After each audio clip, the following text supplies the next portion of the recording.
Financial markets పై పట్టు సాధించాలనుకునే వాళ్ళు Revanth conduct చేసే వెబినార్ కోసం ఈ నెంబర్ కి కాల్ చేయండి. నమస్తే, వెల్కమ్ టు సుమన్ టీవీ. నేను విష్ణు. ప్రస్తుతంతో పాటు ప్రముఖ స్టాక్ మార్కెట్ అనలిస్ట్ రామచంద్రమూర్తి గారు ఉన్నారు. వారితో మాట్లాడదాం. సార్ నమస్తే. సార్ రామచంద్రమూర్తి గారు. నమస్తే అండి విష్ణు గారు. రామచంద్రమూర్తి గారు, ఒక లాంగ్ టర్మ్, ఒక 3 నుంచి 5 సంవత్సరాలు ఒక లాంగ్ టర్మ్ టెన్యూర్ పెట్టేసుకొని బ్యాంక్ నిఫ్టీ నుంచి కొన్ని స్టాక్స్ సెలెక్ట్ చేసుకొని ఇన్వెస్ట్ చేసుకోవాలి అంటే మన ప్రణాళిక ఎలా ఉండాలి అంటారు? అసలు మంచి క్వశ్చన్ అండి విష్ణు గారు. ఇప్పుడు అసలు ప్రతి సెక్టార్లో చూసుకుంటే ఏ కంట్రీలో అయినా బ్యాంకింగ్ సెక్టర్ అనేది బ్యాక్ బోన్. అలాంటి బ్యాంకింగ్ సెక్టర్ ఎందుకంటే ఇండస్ట్రియల్ గ్రోత్ కానీ ఫైనాన్స్ కానీ అంతా కూడా బ్యాంకింగ్ మీద డిపెండ్ అవుతుంది. సో కాబట్టి వాళ్ళ బ్యాంకింగ్ సెక్టర్ మనం తీసుకుంటే, ఇండియన్ బ్యాంకింగ్ సెక్టర్ తీసుకుంటే నిఫ్టీ బ్యాంక్ అనే ఒక ఇండెక్స్లో దాదాపు 12 టాప్ బ్యాంకులు ఉన్నాయి సార్. వాటిల్లో ఫస్ట్ ఏంటంటే హెచ్డిఎఫ్సి బ్యాంక్ ఉంది, అలాగే ఐసిఐసిఐ బ్యాంక్ ఉంది, తర్వాత యాక్సిస్ బ్యాంక్ ఉంది, స్టేట్ బ్యాంక్ ఆఫ్ ఇండియా ఉంది, కోటక్ బ్యాంక్ ఉన్నాయి. ఆ తర్వాత వచ్చి AU bank, Bandhan bank, bank Baroda, తర్వాత పిఎన్బి, అలా 12 బ్యాంకులు ఉన్నాయి సార్. ఈ బ్యాంకులన్నింటినీ ఇవే, ఇక మిగతా చాలా బ్యాంకులు ఉన్నాయి కానీ ఈ టాప్ 12 బ్యాంక్ని కలిపి బ్యాంక్ ఇండెక్స్ అంటాం. బ్యాంక్ నిఫ్టీ అనేది దీని నుంచే మేజర్గా ఉంటుంది. కాబట్టి ఈ టోటల్ బ్యాంక్స్ని మనం కన్సిడర్ చేసుకోవచ్చు అండి. సో అయితే ఇప్పుడు ఈ 12 బ్యాంక్స్ ఏదైతే చెప్పారో వీటిల్లో లార్జ్ క్యాప్స్ ఉంటాయి, అంటే బ్లూ చిప్ కంపెనీస్ ఉంటాయి, మిడ్ క్యాప్ ఉంటాయి, స్మాల్ క్యాప్ ఉంటాయి కదా. మళ్ళీ వీటిలో ఎలా సార్ట్అవుట్ చేసుకోవాలి అంటే అసలు? వీటిలో సార్ట్అవుట్ చేసుకోవాలంటే లార్జ్ క్యాప్ తీసుకుంటే హెచ్డిఎఫ్సి బ్యాంక్ ఉంది, ICICI bank, axis bank, state bank of India and Kotak bank. ఈ 5 కూడా లార్జ్ క్యాప్. దాని తర్వాత తీసుకుంటే ఏయూ బ్యాంక్ ఉంది, బంధన్ బ్యాంకు, తర్వాత ఈ యొక్క పిఎన్బి, ఇవన్నీ మిడ్ క్యాప్ కిందకి వస్తాయి. ఆ తర్వాత ఈ bank of India, federal bank, IDFC first bank, ఇవి స్మాల్ క్యాప్ కిందకి వస్తాయి. సో ఇప్పుడు ఏంటంటే చాలామంది అంటారు దేనిలో మరి ఎవరు ఏది తీసుకోవాలి.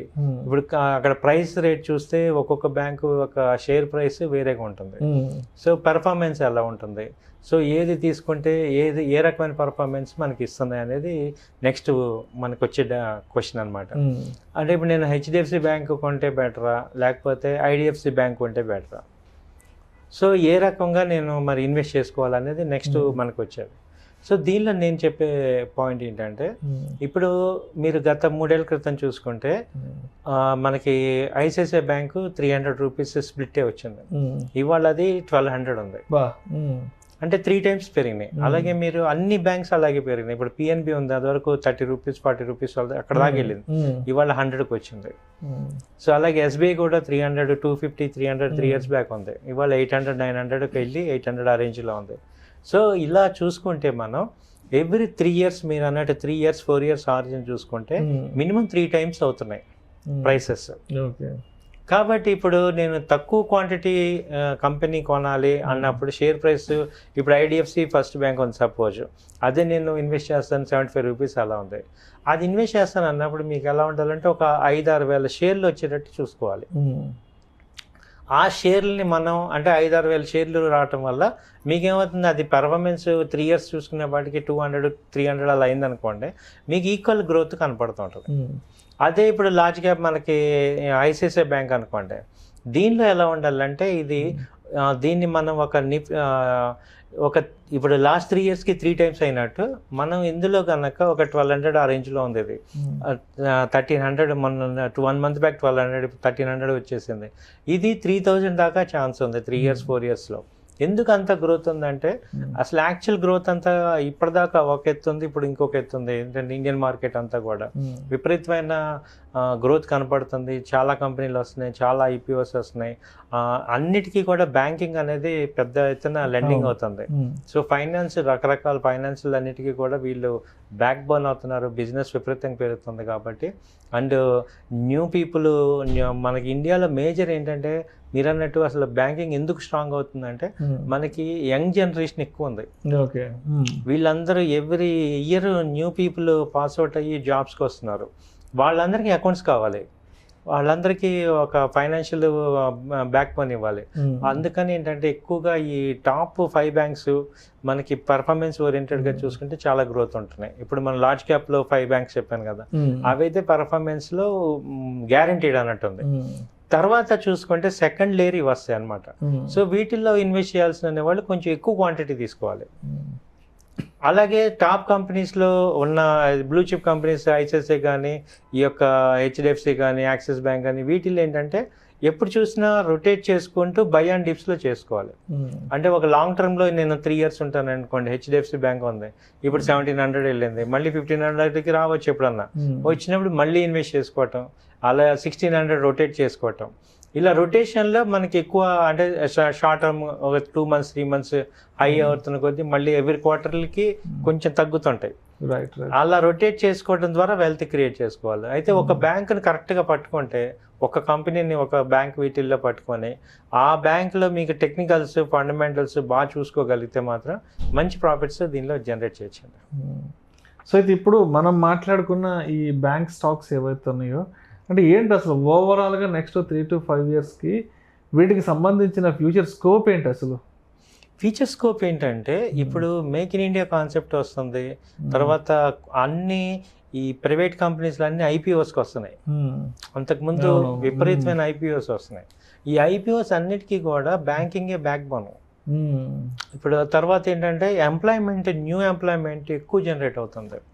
ఇప్పుడు మనం బ్యాంకింగ్ సెక్టర్ చూస్తే సాచ్యురేటెడ్ అనుకుంటాం, కానీ ఎప్పుడు చూసినా లోన్స్ కావాల్సి వస్తున్నాయి అందరికీ. అలాగే ఇటు పక్కన చూసుకుంటే ఆటోమొబైల్స్, ప్రతి వాళ్ళు కూడా కార్స్ అనేవి ఎలక్ట్రికల్ వెహికల్స్ వస్తున్నాయి. ఆ ఎలక్ట్రికల్ వెహికల్స్కి షిఫ్ట్ అవ్వాలంటే లోన్ కావాల్సిందే, ఇవాళ అందరం ఫైనాన్స్ వెళ్ళాల్సిందే. కాబట్టి ఇప్పుడు ఉన్న కారు 15 yearsకి ఎవ్రీ టైం ఏమవుతుంది, కార్స్ స్క్రాప్లోకి వస్తున్నాయి. సో న్యూ కార్స్ తీసుకోవాల్సి వస్తుంది, కాబట్టి న్యూ ఫైనాన్స్ తీసుకోవాల్సి వస్తుంది. అందుకని ఏమవుతుందంటే ఇంతకు ముందు ఏంటంటే బ్యాంకింగ్ సాచ్యురేషన్ అనిపించింది, కానీ ఇప్పుడు అసలు న్యూ ఎంట్రీస్ ఓపెన్ అయినాయి అనమాట ఎవ్రీ టైము. అలాగే హెల్త్ పాయింట్ కానీ ఏ రకంగా చూసినా కానీ ఇప్పుడు మనకి ట్రాన్సాక్షన్స్ ఇప్పుడు యూపీఐ ద్వారా ఎక్కువ ట్రాన్సాక్షన్ జరుగుతున్నాయి. కాబట్టి ఏంటంటే మారుమూల అంతకుముందు బ్యాంక్ అకౌంట్ లేని వాళ్ళకి కూడా ఈ యూపీఐ మొబైల్ బ్యాంకింగ్ రావటం, ఈ ఫోన్ ఫెసిలిటీ రావటం వల్ల ఏమవుతుందంటే ఆపరేషన్ ఈజీ అయిపోయింది. తర్వాత మీరు ఇంతకుముందు చూడండి, మెయిన్ డిజిటలైజేషన్ అవటం వల్ల మేజర్ అడ్వాంటేజ్ ఏంటంటే ఇప్పుడు మనం కూరగాయలు అమ్మే వాళ్ళకి కూడా మనం యూపీఐ యాప్ చేస్తున్నాం. దానికోసం ఏమైందంటే అంతకుముందు ఇన్ని అకౌంట్లు ఉండేవి కాదు, ఎంత అకౌంట్ ఉన్నా ఇనాపరేట్ ఎక్కువ ఉండేవి. ఇప్పుడు ఏమైందంటే ఈ యూపీఎస్ యూనిఫైడ్ ప్లాట్ఫామ్ రావటం వల్ల ఏమైందంటే ఈ ఫోన్ పే కానీ గూగుల్ పే రొటేషన్ అవుతుంది, చాలా రొటేషన్ అయిపోయి అసలు మామూలుగా మన అందరం కూడా ఏమైపోయామంటే అసలు కరెన్సీని మెయింటైన్ చేయట్లా, జస్ట్ అంతా కూడా ఈ ఫోన్ బ్యాంకింగ్ డిజిటల్ అయిపోయింది. కాబట్టి దానివల్ల బ్యాంకింగ్ కి విపరీతమైన ట్రాన్సాక్షన్స్ అవుతున్నాయి, ఇండైరెక్ట్ గా మంచి వెల్త్ క్రియేట్ అవుతుంది. First point. సెకండ్ పాయింట్ ఏంటంటే క్రెడిట్ కార్డ్స్ ఎక్కువ ఇష్యూ అవుతున్నాయి, అంటే క్రెడిట్ ఎక్కువ అవుతుంది. దానివల్ల ఏమవుతుందంటే బ్యాంక్కి ఎక్కువ డబ్బులు వస్తున్నాయి. అదివరకు ఏంటి బ్యాంకింగ్, ఇప్పుడు అదివరకు బ్యాంకింగ్ సిస్టమ్కి ఇప్పుడు బ్యాంకింగ్ సిస్టమ్కి డిఫరెన్స్ ఏంటంటే అదివరకు బ్యాంకింగ్ కంప్లీట్గా డిపాజిట్స్ మీద డిపెండ్ అయ్యేది. ఇప్పుడు డిపాజిట్స్ ఉంటేనే, ఇప్పుడు అలా కాదు, కంప్లీట్ క్రెడిట్ మీద డిపెండ్ అవుతుంది. అంటే ఈ డిపాజిట్ సిస్టమ్ నుంచి క్రెడిట్ సిస్టమ్కి వచ్చారు. అంటే వాళ్ళు క్రెడిట్ కార్డ్స్ ఇవ్వటం, అలాగే హౌసింగ్ లోన్స్, ఒక్క హౌసింగ్ లోన్స్ ఇవ్వటం వల్ల 20 సంవత్సరాలు బ్యాంక్కి డబ్బులు వస్తాయి. అంతే కదా, అంతే కదా. ఒక్క హౌసింగ్ లోన్ ఇస్తే కంటిన్యూగా 20 సంవత్సరాలు వాళ్ళకి ఫస్ట్ 10 years ముందు 90% ప్రాఫిటే కదా, ఫస్ట్ ఇంట్రెస్టే వస్తుంది. కాబట్టి అదంతా అక్యుములేట్ అవుతుంది. తర్వాత ఎన్పిఎస్ తగ్గించడానికి వాళ్ళు బాగా సీరియస్ స్టెప్స్ తీసుకుంటున్నారు. అందుకే లీగల్గా కూడా ఇప్పుడు చాలా స్ట్రాంగ్ అయ్యాయి. అదివరకు ఎన్పిఏలు డబ్బులు కట్టకుండా ఎగవేతలు ఎక్కువ ఉండేవి, ఇప్పుడు మొత్తం స్ట్రీమ్ లైన్ అయిపోయింది. అంటే ఏ మాత్రం డిఫాల్ట్ ఉన్నా కానీ చాలా విపరీతమైన వాళ్ళకి ఎక్కువ ఫెసిలిటీస్ ఇచ్చేసారు గవర్నమెంట్ సైడ్ నుంచి లీగల్గా. కాబట్టి ఇది అవుతుంది. సో ఇవన్నీ కూడా పాజిటివ్ ఉన్నాయి. కాబట్టి బ్యాంకింగ్ ఇప్పుడు గ్రోత్ బాగుంది సార్.